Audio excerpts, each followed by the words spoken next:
નમસ્કાર મિત્રો, VN Gujarati YouTube channel તમારું સ્વાગત છે। મિત્રો, દેશ અને દુનિયાની તમામ તાજા ખબર સૌથી પહેલાં જાણવા માટે અત્યારે ચેનલ સબસ્ક્રાઇબ કરી દેજો। મિત્રો, ખૂબ જ મોટી ખબર સામે આવી રહી છે, જે બાદ ચારે બાજુ મિત્રો હડકંપ મચી ગયો છે।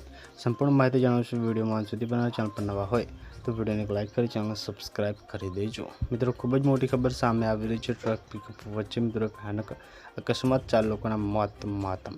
શું છે મામલો આજના વિડીયોમાં જણાવશું। વિડીયોમાં અંત સુધી બને રહેજો। આપને જણાવી દઈએ કે અહીંયા पीएम મિત્રો જે છે મધ્યપ્રદેશના જે અહીંયા વાત કરીએ તો મિત્રો छिंदवाड़ा में भयानक मार्ग अकस्मात મિત્રો આકાશમાં આવ્યું છે। ત્યારે પિકઅપ અને 3 જે વચ્ચે અકસ્માત થયો હતો, ત્યારે મિત્રો જેમાં 4 લોકોના મોત થયા છે। ઘટનામાં 20 લોકો ઘાયલ થયા છે। ત્યારે મિત્રો અહેવાલ સામે આવ્યો છે। ઘાયલોને સારવાર અર્થે હોસ્પિટલમાં ખસેડવામાં આવ્યા છે। ટક્કર એટલી ભીષણ હતી કે પિકઅપ ડાલાનો કરખચ્ચો ઉડી ગયો હતો। તો ખૂબ જ મોટી દુઃખદ ખબર છે। પલ પલની આપણે મળતી રહેશે મળીને માહિતીનો વિડીયોમાં। ત્યાં સુધી બાય બાય, ધન્યવાદ, જય હિન્દ, જય ભારત।